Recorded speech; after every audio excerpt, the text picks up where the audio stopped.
ये आपकी मान्यता है, कोई कठिन नहीं है इस मान्यता को हटाना। आपने ही स्वीकार किया, आप ही छोड़ सकते हो। देखो मान्यता का चमत्कार देखो।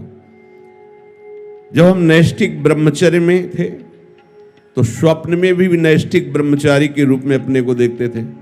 मूंज मेखला, यज्ञोपवीत, पवित्री अनुष्ठान, वही विषय। जब सन्यासी हुए मान्यता बदली, मैं सन्यासी, सन्यास का लक्षण वही, स्वप्न में सन्यास वेश वही। जब श्री जी के चरणों की शरण में हुए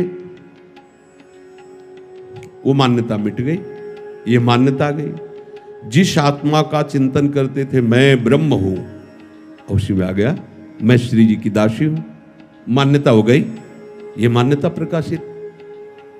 मान्यता को मान्यता से ही काटा जा सकता है। अब अपने को ज्यादा माथा लड़ाने की जरूरत नहीं है कि प्रकृति के गुणों के द्वारा प्रेरित होकर ये सब कर्म हो रहे। अब हम और ऊपर बढ़ते हैं। प्रकृति कहां से प्रकट हुई? त्रिगुणात्मिका प्रकृति, मूल प्रकृति से। मूल प्रकृति कहां से प्रकट हुई? भगवान से, प्रभु से। अब हम सीधे प्रभु को लेते हैं, बीच वाली हर बात छोड़ देते हैं। अब मेरे द्वारा जो भी होगा मेरे प्रभु करा रहे हैं। मेरे पास जो भी है वो प्रभु का है। प्रभु के सिवा मेरा कोई नहीं है। मैं कुछ नहीं हूं। मैं क्या हूं? कुछ नहीं हूं, प्रभु का हूं। न ज्ञानी हूं, हाँ, न विद्वान हूं, न कर्मकांडी हूं। मैं प्रभु का, मैं अपनी प्रियाजू का हूं। मान्यता से सारी मान्यताएं काट दो, ज्यादा झंझट करने की जरूरत नहीं। साधन काल में साधक को कुछ अनुभव तो होता नहीं, तो होता है अगर मैं प्रभु का हूं, प्रभु के लिए सब, तो गंदी बातें क्यों हो रही, ये जलन क्यों हो रही, ये अशांति क्यों हो रही, घबराहट क्यों हो रही, भय क्यों हो रहा है? तो केवल कहने से हो जाएगा मैं प्रभु का हूं, ये सब प्रभु के द्वारा हो रहा है। कह तो रहा हूं, रोज कह रहा हूं, पर बहुत परेशान हूं। स्पष्ट वर्णन कह रहे हैं। अनुभव ना होने पर भी तुम्हारा संसार बंधन कट चुका है। जैसे एक बहुत बड़ा वृक्ष हो, पुराना, और आंधी से जड़ से उखड़ जाए, उखड़ गया है, बड़ी बड़ी जड़ें हैं, पर कुछ छोटी अभी ऐसे नीचे से, पूरा नहीं उखड़ पाया, गिर गया है, अब उसकी सत्ता नहीं रह रही, पर थोड़ा थोड़ा नीचे जमीन से आधा ऐसे ऊपर दिखाई दे रहा, नीचे की छोटी जड़ें ऐसे लगी हुई है।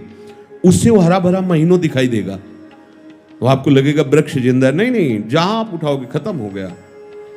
ऐसे ही हम कह तो रहे हैं कि प्रभु का सब कुछ है, प्रभु ही सब करते हैं, तो कुछ जड़ें थोड़ी थोड़ी लगी हुई हैं।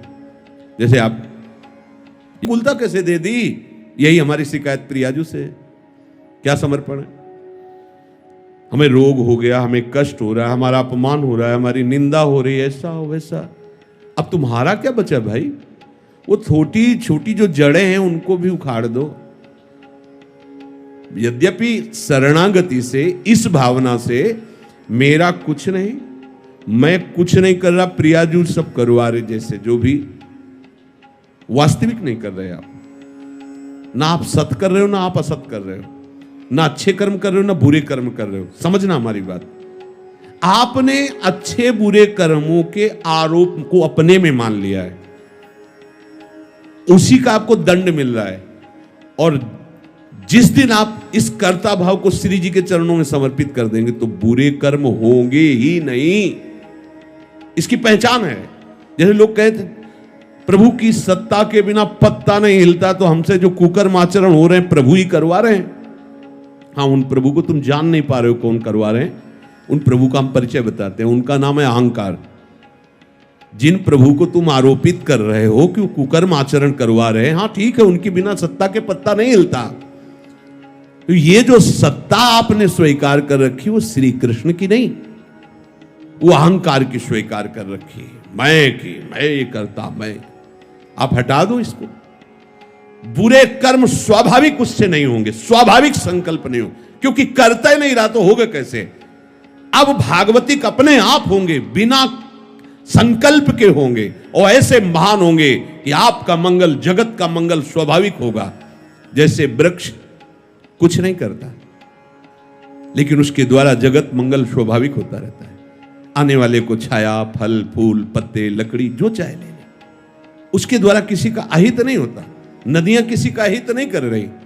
ऐसे संत का जो भगवत चरणारविंद में आसक्त है, वो करता नहीं किसी का मंगल, उसे स्वाभाविक मंगल होता है। पुष्प की खुशबू स्वाभाविक प्रकृति में सुगंध फैला देती है, उसको प्रचार प्रसार नहीं करना होता। ये अहंकार, ये करना है, ये नहीं करना है, ये दोनों क्रियाएं ही हैं, करना भी और नहीं करना भी, दोनों क्रियाएं। जो महापुरुष होते हैं वो इन दोनों से अलग होते हैं।